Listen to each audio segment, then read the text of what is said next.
또 퇴근하고 와서 하나님 앞에 서신 분들 또 계십니다. 또 기타 여러 가지 일들로 또 그렇게 분주한 하루를 또 보내고 주님 앞에 섰습니다.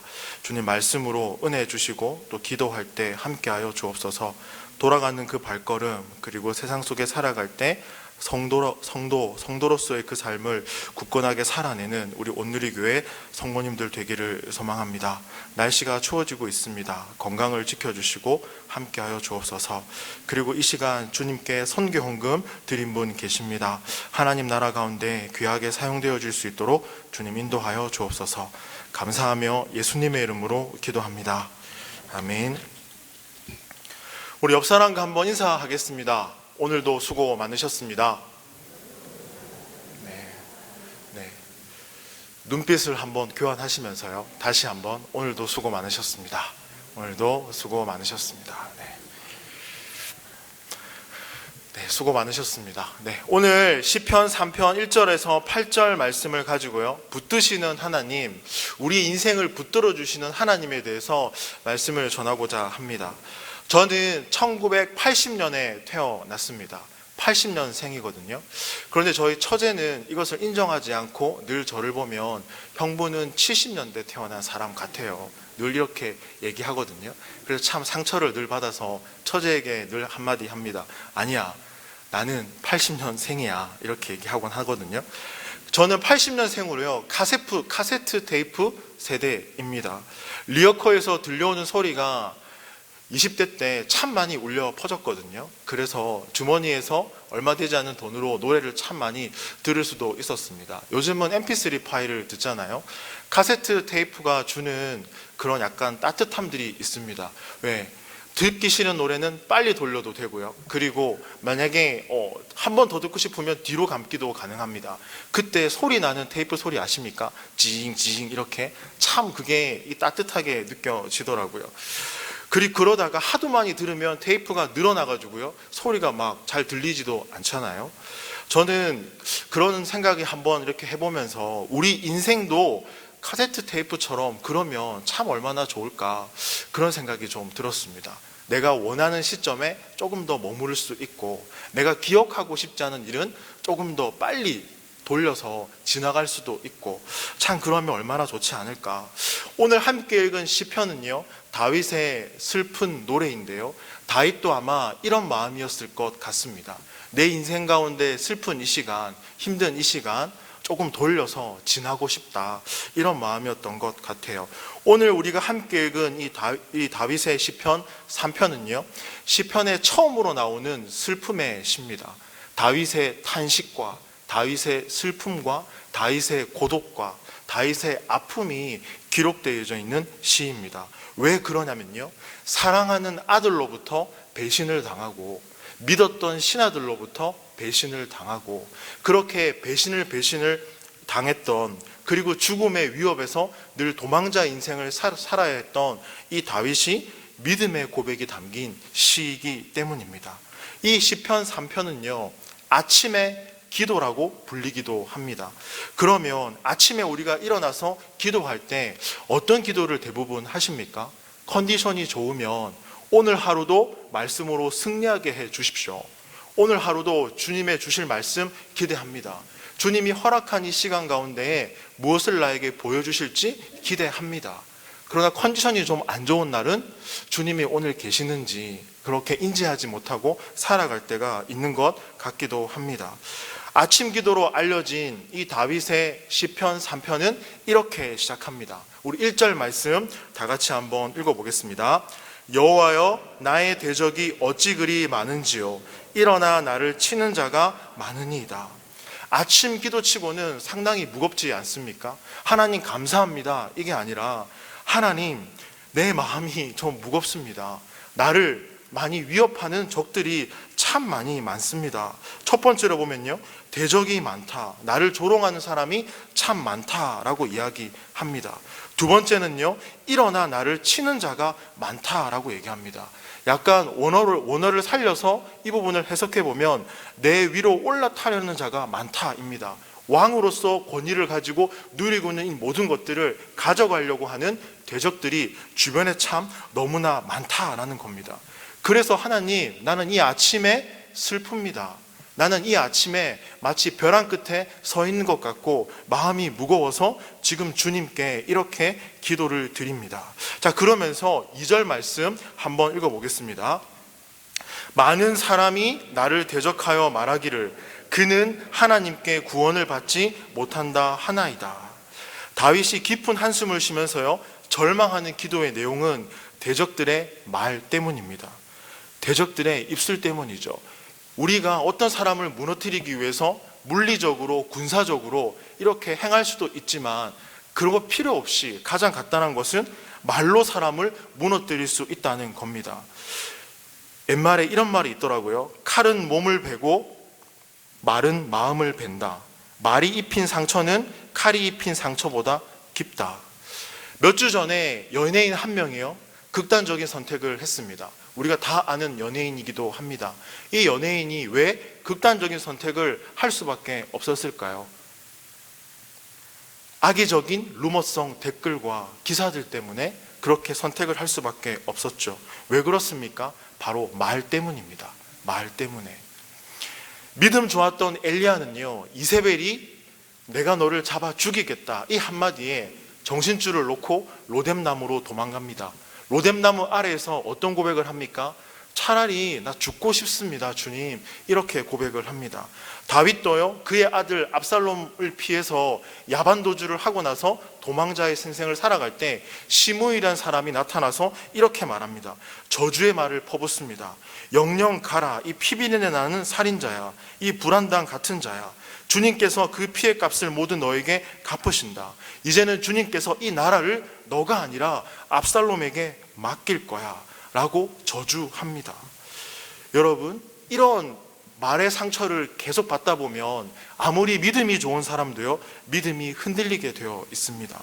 누군가의 말 때문에 믿음이 흔들렸던 경험 없으십니까?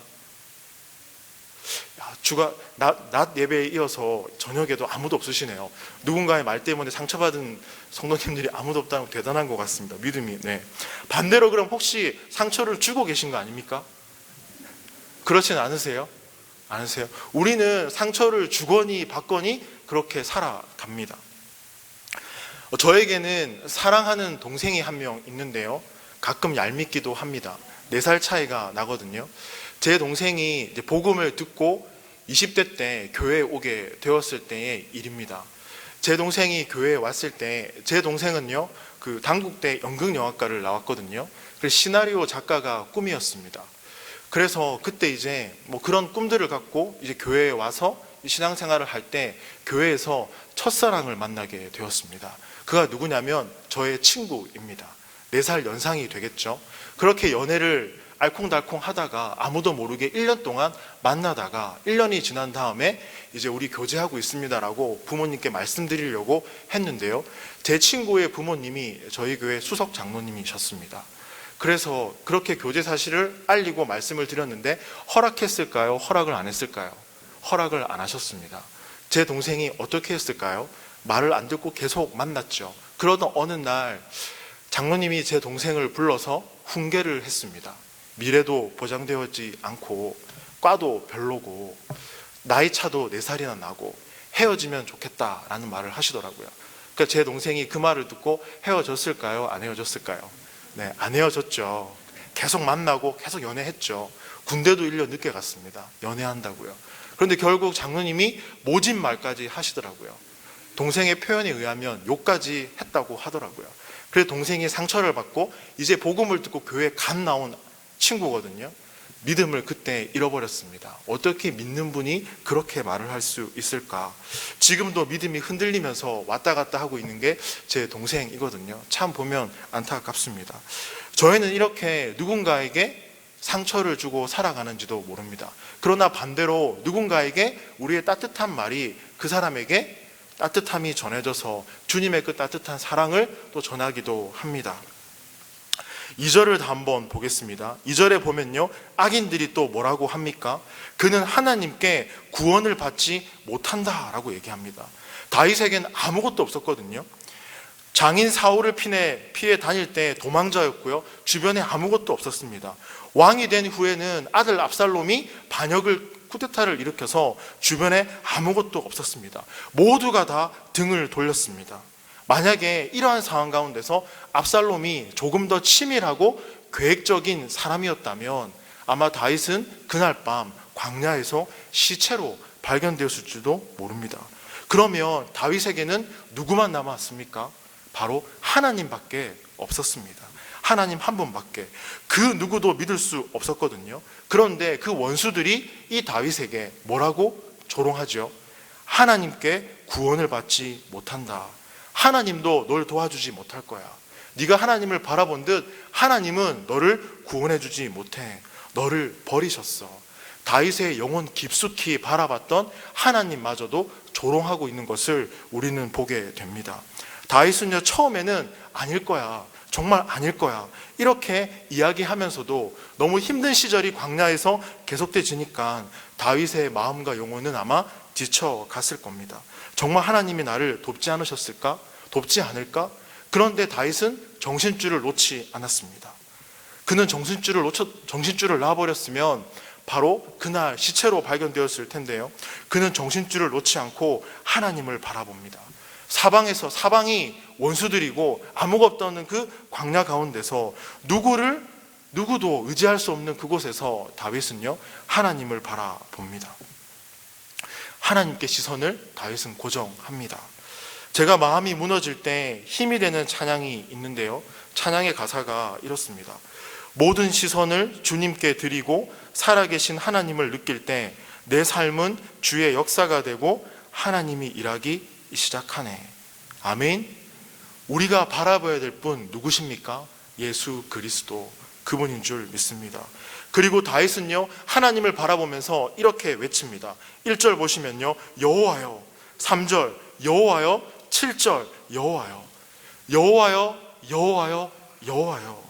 우리도 때때로 이렇게 기도하지 않습니까? 주님, 주님, 주님, 아버지, 아버지, 아버지, 내 삶 가운데에 역사하여 주십시오. 오늘 본문 3절을 보시면요, 한 단어가 생략되어져 있습니다. 여호와여, 주는 나의 방패시오. 그러나가 생략되어져 있습니다.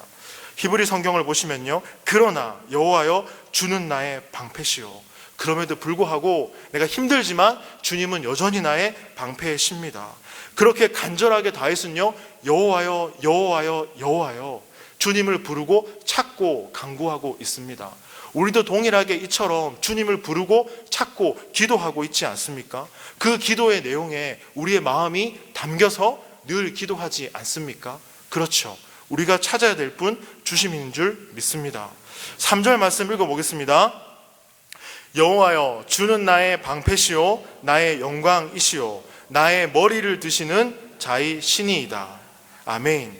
다윗은 광야에서요, 누구를 만나야 될지, 누구를 믿어야 될지, 이 문제가 어떻게 해결돼야 될지 알지 못했습니다. 그런데 다윗은요, 한 가지 알았습니다. 내가 절망 가운데도 주님께 기도해야 되겠다. 내가 주님을 바라보고 기도해야 되겠다. 그 기도의 내용이 바로 3절 말씀입니다. 첫 번째로, 주님은 나의 방패십니다. 다윗은요, 의지할 사람을 찾지 않았습니다. 의지할 물건들, 상황들을 찾지 않았습니다. 오로지 갈 바를 몰랐을 때 이 문제를 해결해 줄 분이 주님이라는 것을 알고요, 그는 고백합니다. 하나님이 나의 구원과 방패 되십니다. 하나님을 바라봤습니다. 우리도 이렇게 늘 하나님을 바라보고 나가기를 소망합니다. 두 번째로 다윗은요, 이렇게 고백합니다. 하나님은 나의 영광이십니다. 다윗은요, 사울에게도 쫓기고 아들의 반역으로도 또 쫓기고 그런 인생을 살았습니다. 왕이었는데 명예가 바닥에 떨어졌습니다. 자존심도요, 떨어졌습니다. 왕으로서의 위엄은 사라지고요, 망신을 당하는 인생을 살았습니다. 대적들이 얼마나 조롱하기 좋았겠습니까? 이때다라고 얘기하고 주변에 많은 대적들이 다윗에게 달려들었습니다. 오늘 1절 보십시오. 많은 3번이나 강조하잖아요. 이런 대적들이 다윗을 조롱했다. 그러나 하나님께서 뭐라고 하십니까? 다윗은요, 주님은 나의 영광이십니다. 주님이 나의 떨어진 이 명예를 언젠가 회복시켜 주실 줄 믿습니다. 그렇게 해서 주님을 바라봅니다. 또 다윗은 이렇게 기도합니다. 나의 머리를 드시는 자이십니다. 주님은 나의 머리를 드시는 분이십니다. 다윗은요, 야반도주를 하고 나서 감람산으로 고개를 숙이고 도망을 갔거든요. 그 모습을 보시고 이제 주님께서 나중에 고개를 다시 들게 하고 왕으로서의 권위를 회복시키지 않습니까? 만약에 다윗이 이러한 기도를 하지 못했다면요, 다윗은 이스라엘 역사에 가장 무능한 왕으로, 능력 없는 왕으로, 도망자의 왕으로, 아들이 쿠데타를 일으켜서 그냥 그렇게 왕권을 내어줄 수밖에 없는 그런 왕으로 낙인 찍혔을 것입니다. 그런데 다윗은요, 언젠가 하나님께서 나를 회복시켜 주실 거야, 그런 믿음이 그 마음속에 있었습니다. 그리고 기도합니다. 주님은 나의 방패시오 나의 영광이시오 나의 머리를 드시는 자의 신이이다. 아멘. 우리가 기도할 때마다 이 말씀을 기억하고 기도했으면 좋겠습니다. 주님은 나의 방패시고 영광이시고 나의 머리를 드시는 분이십니다. 그럼 다윗이 이렇게 확신에 찬 기도를 할 수 있었던 것은요, 선포할 수 있었던 것은 바로 4절입니다. 4절 말씀 다 같이 한번 읽어보겠습니다. 시작. 목소리로 여호와께 부르짖으니 그의 성산에서 응답하시는도다. 아멘. 다윗은 지난날 수많은 기도를 드렸고 기도 응답을 받았습니다. 하나님께서 다윗을 여러 번 구해 주셨습니다. 그리고 사방이 가로막혔을 때 다윗을 안전한 데로 옮겨주시고 다윗을 건져 주셨습니다. 찬송가 542장의 작사자는요, 예수 믿는 것은 받은 증거 많도다. 우리가 예수 그리스도를 믿는 거, 기도하는 거, 그러면 응답이 있지 않습니까? 인도하심이 있지 않습니까? 예수님을 믿는다는 것은, 그리스도를 따른다는 것은 내 안에 증거가 반드시 나타나야 된다는 것입니다. 여러분 삶의 가운데 증거가 있으십니까? 그 증거가 우리의 믿음을 단단하게 해줄 것입니다. 그 증거가 있기 때문에 다윗은요, 내일에 대한 소망과 확신을 가지고 주님 앞에 기도할 수 있었습니다. 주님이 계신 곳 그 성산에서 나의 이 기도를 들어주실 줄 믿습니다. 아무도 없는 이 광야에서 내가 주님께 부르짖을 때 이 기도를 주님께서 들어주실 줄 믿습니다. 다윗의 이러한 아무도 없는 사방에 홀로 남은 이 슬픈 가운데 이렇게 패기 있게 기도하는 모습은요, 우리가 어디서 또 찾아볼 수 있습니까? 다윗이 골리앗 앞에 섰을 때 그 믿음이 빛을 발합니다. 이스라엘 모든 군대가 골리앗 앞에 떨 때 다윗이 사울왕 앞에 서서 이렇게 고백합니다. 왕이시여, 제가 할례 받지 못한 저 골리앗을 죽이겠습니다. 하나님은 지난날 사자와 곰의 발톱으로부터 나를 건지시고 지키셨지 않습니까? 지난날 하나님은 두려움 속에서 나에게 응답해 주셨습니다. 그 하나님이 오늘도 함께 해 줄 것을 나는 믿습니다. 주님, 믿습니다. 제가 가겠습니다. 좀 우리의 신앙에 이러한 패기가 있었으면 좋겠습니다. 나라를 위해 걱정할 때도요, 이런 마음으로 기도하시고요, 교회를 위해 기도할 때도, 우리 형제 자매와 공동체와 셀을 위해 기도할 때도, 그리고 우리 가족을 위해 기도할 때도 하나님이 들으신다는 이 확신과 감사로 기도하는 저와 여러분의 인생이 되길 소망합니다. 아멘. 다윗은 지난날 응답해 주셨던 주님의 이것을 응답해 주셨던 그것을 추억하면서 인생의 광야에서 다시 한번 기도합니다. 하나님 도와주십시오. 하나님 도와주십시오. 도대체 어떻게 이렇게 기도할 수 있을까요? 그것은요, 5절과 6절입니다. 한번 다 같이 읽어보겠습니다. 내가 누워 자고 깨었으니 여호와께서 나를 붙드심이로다. 천만인이 나를 에워싸 진친다 하여도 나는 두려워하지 아니하리다. 다윗은 광야에서 이렇게 고백합니다. 도망자의 신세, 언제 죽을지 모르는 그 상황 가운데서 광야에서 잠을 잘 수 있었겠습니까? 저 같으면 잠을 못 잤을 것 같아요. 죽음의 위협에 있는데. 그러나 다윗은 오늘 보면 내가 누워 자고 깨었으니 하나님께서 붙드셨다라고 합니다. 다윗은 이날 단잠을 잡니다. 6절 말씀 보십시오. 천만인이 나를 에워싼다고 해도 나는 두렵지 않습니다. 왜 두렵지 않을까요? 왜 단잠을 잘 수밖에 없을까요? 하나님이 함께 해주셨기 때문입니다. 함께 하시는 임마누엘의 하나님 믿으십니까? 예수님께서 제자들과 공생의 시간을 보내시고 이제 하늘로 올라가기 전에 마지막으로 제자들을 위로합니다. 주님은 이제 우리 곁에 떠날 거야. 정말 마음이 힘들었던 제자들을 향해서 나는 떠나지 않아. 너희와 영원히 함께 할 거야 라고 마태복음 28장 20절에서 내가 세상 끝날까지 너희와 항상 함께 있으리라 라고 말씀하십니다. 우리의 인생은 이별의 연속입니다.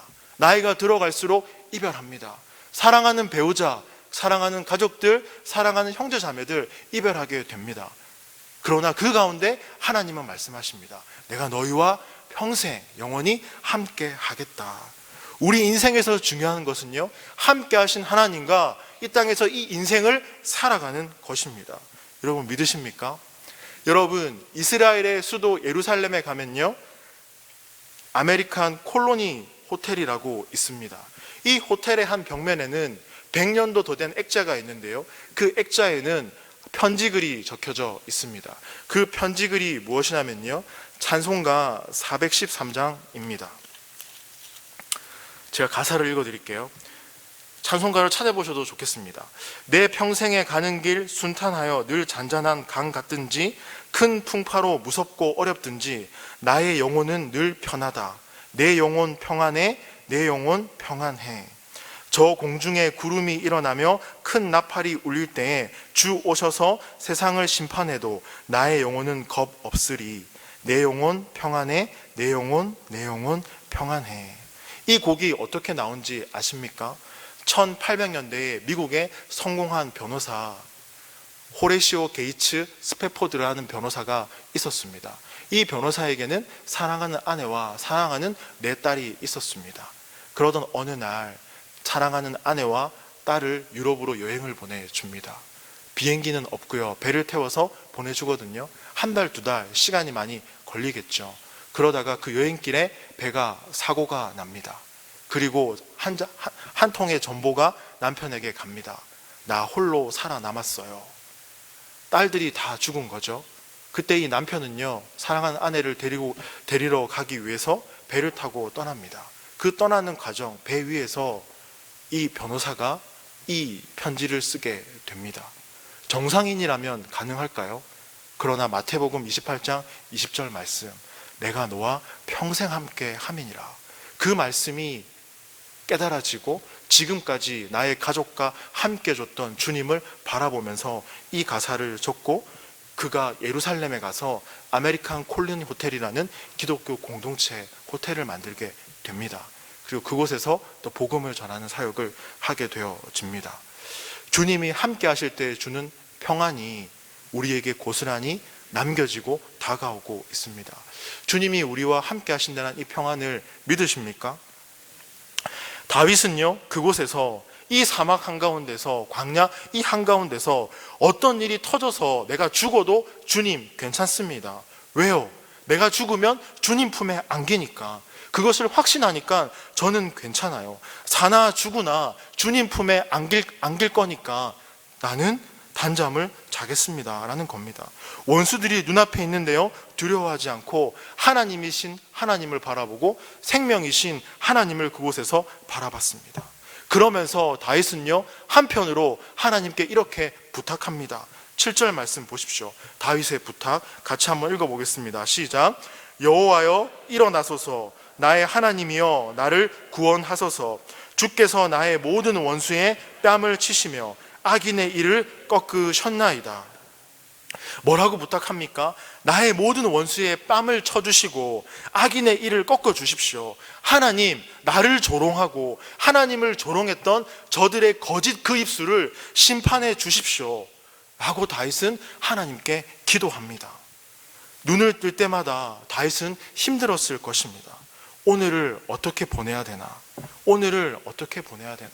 제가 서두에서 말씀드린 것처럼 만약에 카세트 테이프처럼 돌릴 수만 있다면 다윗은 돌렸을 것입니다. 그러나 그는 돌리지 아니하고 하나님께 기도했습니다. 사랑하는 여러분, 다윗의 삶을 한번 생각해 보십시오. 다윗의 직업은 뭐였을까요? 낮 예배 때는 아무도 맞추지 못하셨습니다. 다윗의 직업을 다 모르시더라고요. 다윗의 직업은 무엇이었습니까? 자신 있게 얘기하십시오. 틀려도 괜찮습니다. 네, 수근수근 하지 마시고. 다윗의 직업은 무엇입니까? 다윗의 직업은 무엇입니까? 목동이지 않습니까? 항상 매사에 자신 있게 얘기하셨으면 좋겠습니다. 따라해 보겠습니다. 목동. 맞습니다. 신앙생활 이렇게 하십시오. 복음을 저한테 선포하는데 예수님께서 당신을 위해서 죽으셨대요. 믿으면 좋을 거예요. 이렇게 하진 않잖아요. 그죠? 담대하게 자신 있게. 목동이었습니다. 목동이었던 그 인생이 왕이 되었습니다. 승승장구한 인생이 되었죠. 하나님과 함께해서 그 복들을 왕궁에서 많이 누렸습니다. 그러나 왕궁에서의 그 평안한 생활이 다윗을 어떻게 만듭니까? 일탈자로 만들게 됩니다. 그는요, 자기 장수의 아내인 밧세바를 범합니다. 이웃의 아내를 도둑질합니다. 더 심한 것은요, 완전 범죄를 계획하고 자기의 장수 우리아를 전쟁의 선봉에 세워서 죽게 합니다. 그는요, 욕망의 노예가 되어져 갑니다. 하나님이 주신 축복의 자리에서 자기가 원하는 것을 가지고 싶고 누리려고 하는 노예가 되어 버렸습니다. 그의 영적인 시야에서 하나님은 사라졌습니다.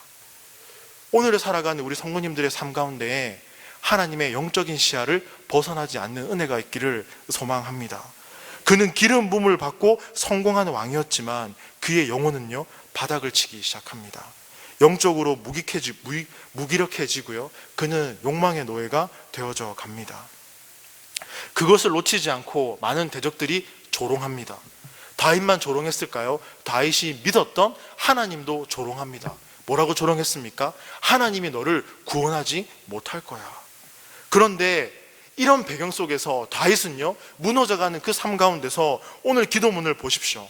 그렇게 영원히 바닥을 치고 믿음이 없는 인생이 아니라 하나님 앞에 한 걸음 한 걸음 더 나아가고 믿음의 확신이 찬 다윗의 모습을 보게 됩니다.